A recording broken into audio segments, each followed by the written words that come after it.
Muito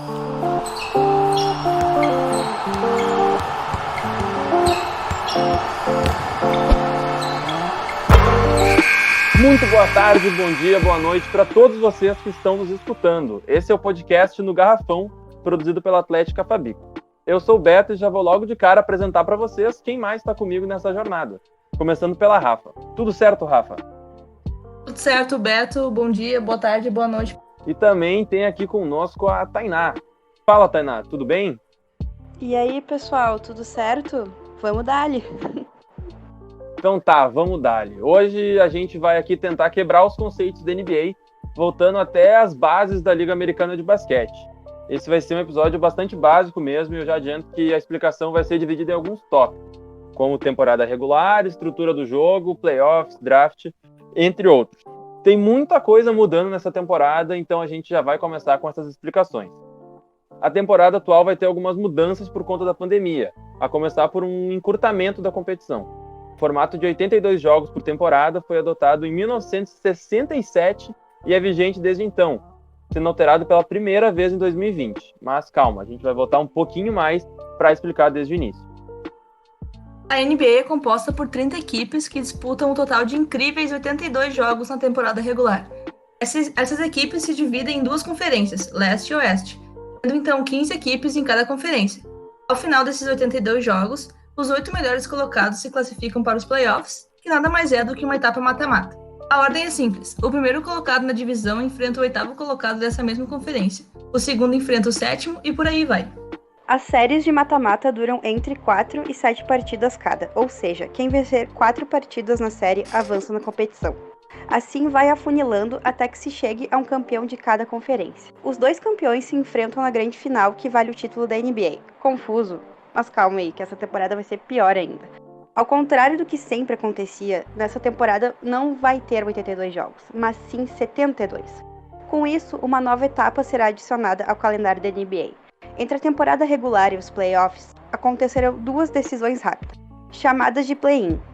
A sétima, oitava, nona e 10ª equipe colocada de cada conferência irão se enfrentar no esquema tradicional. Sétima contra a 10ª, oitava contra a nona. Porém, ao contrário do que acontece com os playoffs, a série será extremamente curta. Serão no máximo 2 jogos que funcionarão da seguinte forma.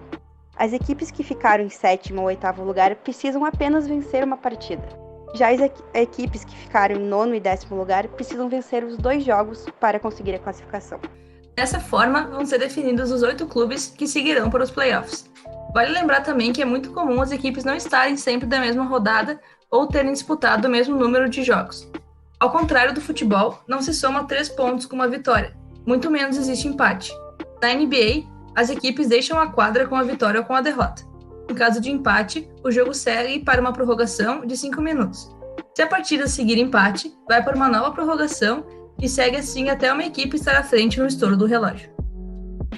Isso nos leva também para um outro ponto importante, que é a estrutura de um jogo de basquete. A partida é dividida em 4 tempos, chamados de quartos, de 12 minutos cada um. O relógio para sempre que a bola sai, deixando o jogo muito mais extenso do que apenas esses 48 minutos. Na verdade, a média de tempo de uma partida é de 2 horas e 15 minutos, podendo durar até mais, chegando até 3 horas. Na metade, ou seja, após o segundo quarto, as equipes retornam ao vestiário para um intervalo de 15 minutos, assim como acontece no futebol e vocês podem estar um pouco mais ambientados. Os treinadores, quando sua equipe está com a posse da bola, podem pedir um tempo para o juiz de quadra. Trata-se de uma pausa estratégica de 75 segundos em que os atletas vão conversar com o seu treinador. Cada equipe tem o direito de pedir esse tempo 7 vezes ao longo da partida. Outro dado importante é o número de faltas. Cada jogador pode cometer até 5 faltas em uma partida. Na 6ª falta, o jogador é retirado de quadra, algo similar a uma expulsão.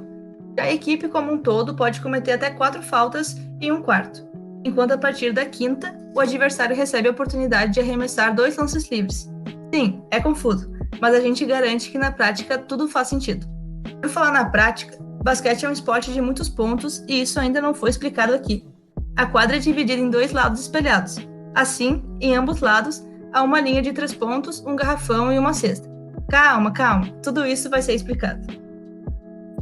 A pontuação de uma cesta varia de acordo com a posição da qual o jogador arremessou a bola.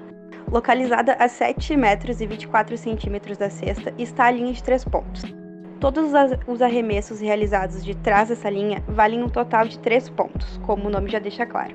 Dentro dessa linha, as cestas valem 2 pontos. O garrafão é uma área pintada dentro da linha dos 3 pontos, direcionada logo abaixo da cesta. É ali que os jogadores, tipicamente mais altos, se posicionam para recuperar os rebotes.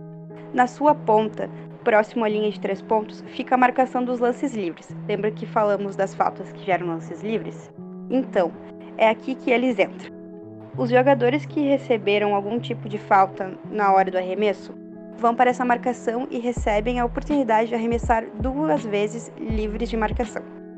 Por último, e não menos importante, no fim de cada lado da quadra há uma cesta, presa a uma tabela retangular de 1 metro de altura por 1,80 m de largura. O objetivo do jogo nada mais é do que acertar a bola dentro dessa cesta. Já a tabela é um auxílio para os jogadores, funcionando como uma espécie de suporte. Bom, agora que a gente já foi até os conceitos bem básicos do esporte de basquete, é hora de voltar para a NBA. Lembram das 8 melhores equipes de cada conferência? Elas se classificam para os playoffs e têm a chance de levar o título, certo? Mas e as equipes com a pior performance? Aquelas que não se classificaram? Afinal, apenas 8 entre 15 equipes se classificam em cada conferência. Primeiro de tudo, a NBA não funciona como futebol, em que as equipes compram e vendem jogadores ou que possuem suas próprias categorias de base. Na NBA, há um sistema de trocas e os jovens prodígios entram na liga diretamente das universidades, o que é conhecido como draft. Esse modelo é muito comum em outras ligas como a NFL, de futebol americano, e a MLB, de beisebol, por exemplo. É aí que entram as equipes que não se classificaram. O draft funciona como uma loteria em que as equipes com pior desempenho recebem mais tickets, ou seja, têm mais chances de conseguir as melhores escolhas. Isso funciona para as 4 primeiras colocações do draft. A equipe que ficar em primeiro lugar no sorteio tem a prioridade de escolha, podendo escolher entre qualquer um dos jovens prodígios das universidades. A equipe que ficar em segundo lugar pode escolher qualquer um, exceto o atleta já escolhido, e por aí vai. Esse sorteio entre as equipes que não se classificaram ocorre para as 4 primeiras escolhas. Depois, as escolhas são feitas com base no desempenho da temporada, ou seja, a pior campanha da temporada regular recebe a 5ª escolha, a segunda pior campanha recebe a 6ª escolha e assim por diante. O draft ele costuma ser uma ferramenta muito boa que nivela a NBA. Como exemplo, podemos voltar até para 2003. O Cleveland Cavaliers não se classificava aos playoffs há 6 anos e o seu mau desempenho na temporada anterior concedeu a eles a primeira escolha no draft. Tiveram mais tickets e por aí vai na loteria. O escolhido foi LeBron James, um garoto de 18 anos vindo diretamente do colégio. Em 2 anos, o clube voltou aos playoffs, tudo por conta da chegada de um jovem e promissor jogador, que por sua vez só chegou ao clube devido ao mau desempenho da equipe nas temporadas anteriores. É esse equilíbrio que faz com que a competição raramente se torne uma espécie de monopólio, sempre funcionando como uma gangorra. Seguindo na linha de exemplos, podemos falar dos Lakers, uma das franquias mais vitoriosas da história da liga, agora com 17 títulos. Em 2010, o Los Angeles Lakers de Kobe Bryant foi bicampeão e era sem sombra de dúvidas o melhor time da NBA. Por 3 anos, o clube seguiu chegando aos playoffs, mas não conquistou mais nenhum título. Nas temporadas seguintes, entretanto, muitos jogadores deixaram os Lakers, enquanto Kobe Bryant cada vez chegava mais próximo do final de sua carreira. De 2013 a 2018, os gigantes de Los Angeles sequer se classificaram aos playoffs. A decadência da equipe fez com que o elenco ficasse recheado de jovens, além de abrir um espaço salarial significativo. Essa combinação tornou possível a chegada de Anthony Davis e de LeBron James, aquele cara que entrou em 2003 no Cleveland que o Beto falou. Estes juntos levaram os Lakers ao título na temporada passada. Ou seja, em apenas 10 anos, o clube foi bicampeão, para o pior time da liga, para depois novamente evoluir os times e ter o status de campeão da NBA. Bom, agora já explicamos o básico e algumas aplicações práticas das regras da NBA.